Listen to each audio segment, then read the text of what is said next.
So in light of recent news of the creation of the Department of Gov't Efficiency by the Trump administration, it leaves us asking the question, what does this mean for people who are currently working in the federal government?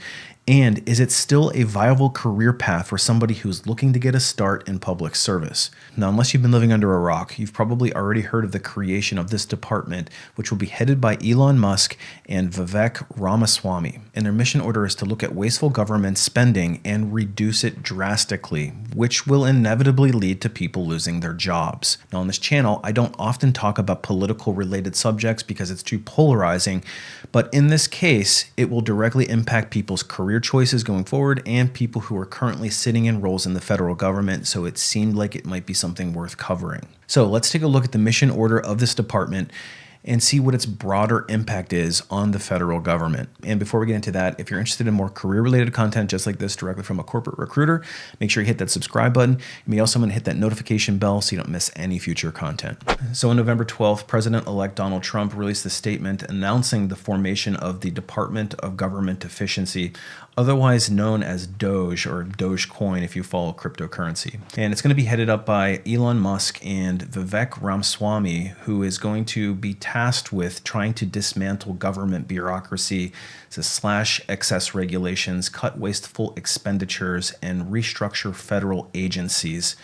And he's anticipating this will send shockwaves through the system and anybody involved in government waste, which Elon Musk is saying is a lot of people. And they're dubbing it the Manhattan Project of our times, and the goal is to increase government efficiency and drive out considerable cost from government spending. Because right now, our current annual expenditures are $6.5 trillion. And there is some speculation, Elon Musk suggests, that he can take out at least $2 trillion of that. And whether you love or you hate Elon Musk and or Donald Trump, I think we all can agree that government spending is out of control, and this has been going on for decades. And if the United States doesn't start reducing its spending and paying down this debt, it could be a very difficult time for the entire U.S. economy and potentially even the world. But it's not just the pork pie projects that this government efficiency department is targeting. What they're also looking at is the federal bloat. And I think that this happens frequently even in corporations, where over the cycle of a layoff, you'll have a layoff event where a company will right size, and then over time, there starts to be corporate bloat. There may be special projects or divisions they create or products that they launch.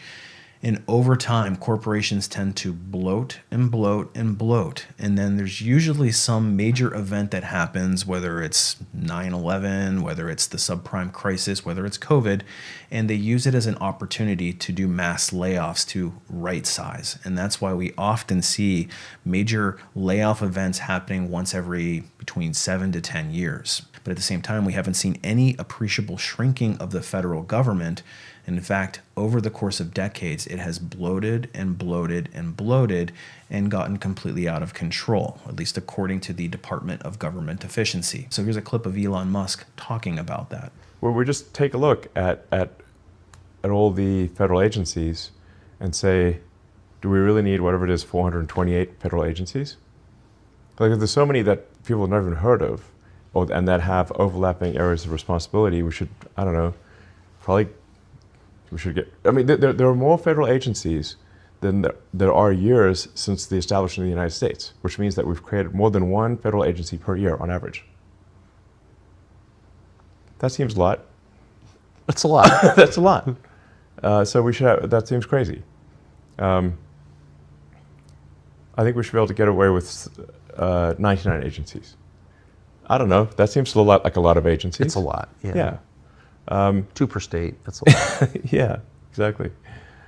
We should have fewer agencies, and they certainly shouldn't have overlapping responsibilities. And then we need some kind of, we just need a review of regulations to say which ones are sensible and which ones are not.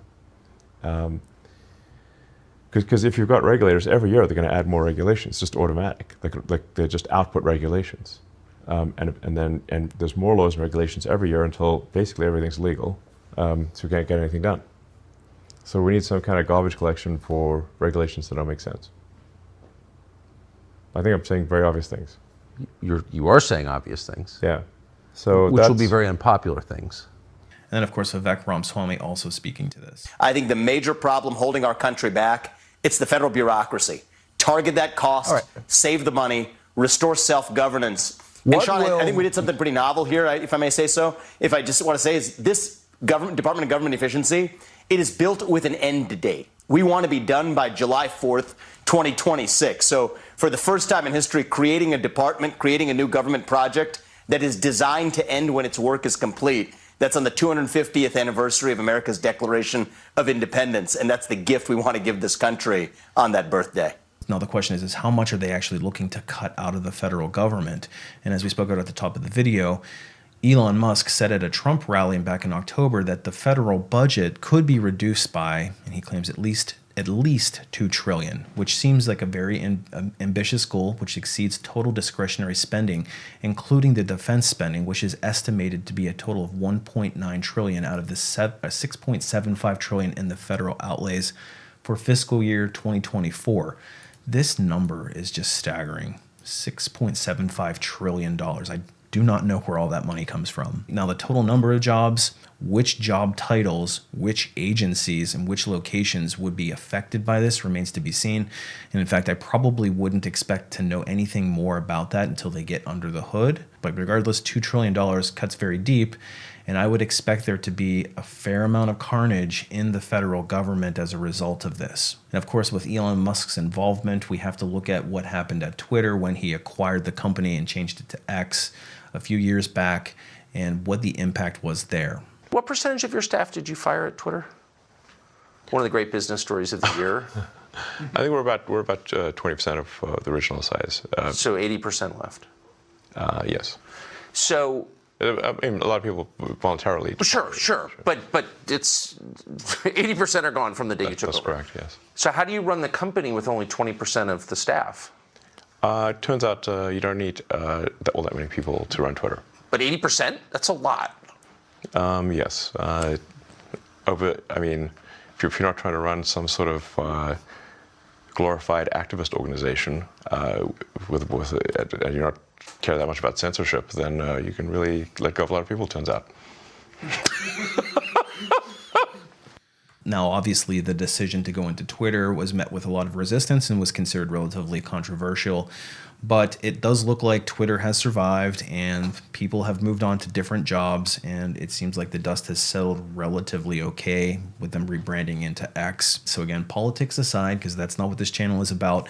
But what does this mean for federal government jobs? Now, I know that there's probably going to be a fair amount of people who are pretty nervous about what's going to happen over the next couple of years. And I've heard anecdotally that the plan for those who'd be impacted would be to have as soft a landing as possible in the form of potentially up to 2 years of severance.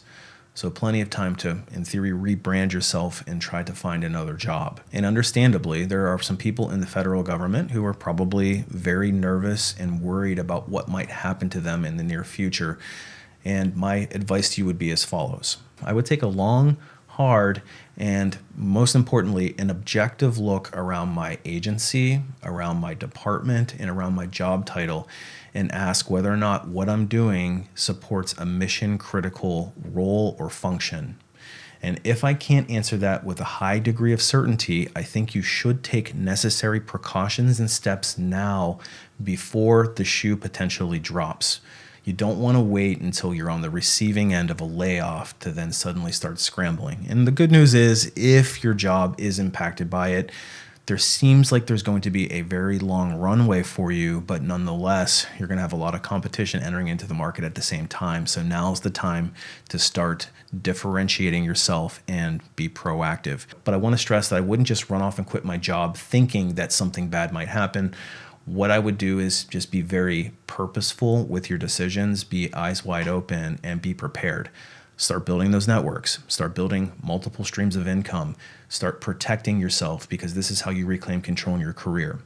Now, if you're somebody that is considering a job in public service, maybe you went and got a poli-sci degree, you're ready to get started in a career, and this is awful timing for you, the same thing needs to be said. I would look very carefully at the type of career path I'm choosing, which agency or department I decide to pursue, and find ones that are likely to be unaffected by this. Because with a country the size of the United States, we're still going to need a lot of public officials. We're still going to need a lot of people to help run the day-to-day operations of organizations to keep the country moving. And there's still going to be plenty of jobs. There's going to be plenty of churn. There's going to be people coming and going. There's going to be people retiring. And so there is still a viable career option here without a doubt. And they certainly are not going to be able to do what they did at Twitter with the federal government. There's no 80% of the federal government being eliminated. That's just not even realistic. Please don't operate in a state of panic or fear. See what's in front of you, take the necessary steps, and you'll be just fine. So that's what's going on with the Department of Gov't Efficiency. And I fully expect over the next few months, as they start getting under the hood of what's happening in the federal government, that we're going to see a lot of fireworks. Some potentially good, some potentially bad for people who might be affected. And if you're somebody that's worried about the potential impact on your job as a result of this, or you're somebody that's trying to get a start in the public sector and this is coming up as pretty bad timing, that's actually something that I specialize in. I've got a website called lifeafterlayoff.com, which is loaded with insider tips and tricks on how to get back to work as quickly as you can. And I do share some of my deepest and most insightful tips in the form of some training courses about how to write resumes, how to navigate job search, how to leverage networking to your advantage, and how to create career strategy. So I would highly encourage you to go check those out if you're struggling in a job search. Anyway, let me know your thoughts. Do you think that this Department of Gov't Efficiency is a good or a bad thing? Leave a comment and let me know. Appreciate you watching. We'll see you on the next one.